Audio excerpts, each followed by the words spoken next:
Je suis l'abbé Augustin Germain Messomo Ateba, père spirituel au grand séminaire Notre-Dame de l'Immaculée Conception de Yaoundé et enseignant de théologie systématique à la faculté de théologie de l'Université catholique de Yaoundé et à l'école théologique Saint-Cyprien de Ngoya, près de Yaoundé. Il y a quelques années, j'ai publié Enjeux de la seconde évangélisation de l'Afrique noire, Mémoire blessée et Église du peuple.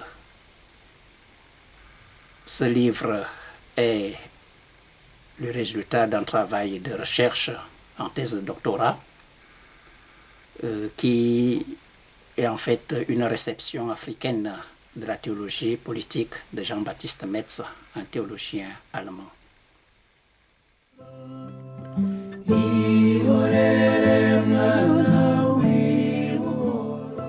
Alors dans ce livre, je développe le concept de mémoire blessée de l'Afrique. Ce concept que j'élabore à partir de l'histoire douloureuse du continent africain, la traite négrière et la colonisation, et aujourd'hui le néocolonialisme.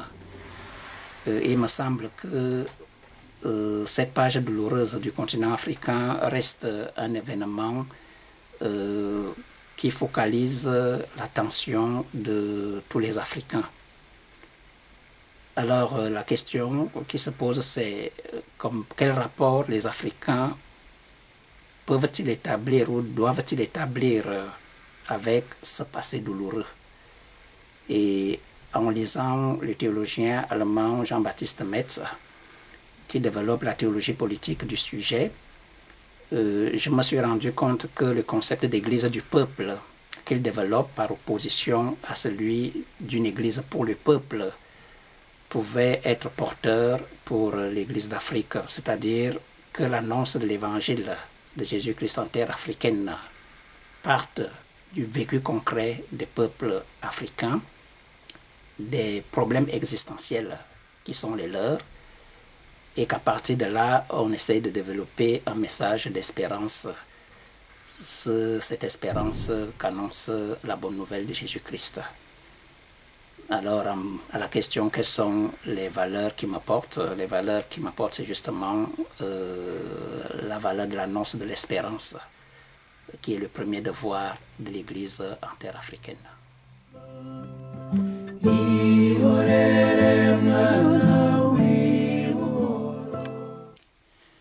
Alors à la question quel héritage pourrais-je laisser à la postérité, je dis tout simplement que comme enseignant de théologie, le défi majeur de mon enseignement, c'est d'amener toujours les étudiants de théologie, qui pour la plupart sont aussi des futurs prêtres, de ne jamais sacrifier leur rapport avec le peuple de Dieu qui leur est confié, avec ces communautés chrétiennes qui se rassemblent, qui leur sont confiées. Il s'agit toujours de partir de ce qu'ils vivent. Il s'agit toujours de développer une sorte de pastorale de proximité, le concept qu'on utilise de plus en plus aujourd'hui, pour mieux montrer la pertinence de l'évangile. Donc la question se ramène toujours à la suivante: comment dire Dieu de façon pertinente aux peuples d'Afrique qui sont confrontés à de sérieux problèmes de tous ordres.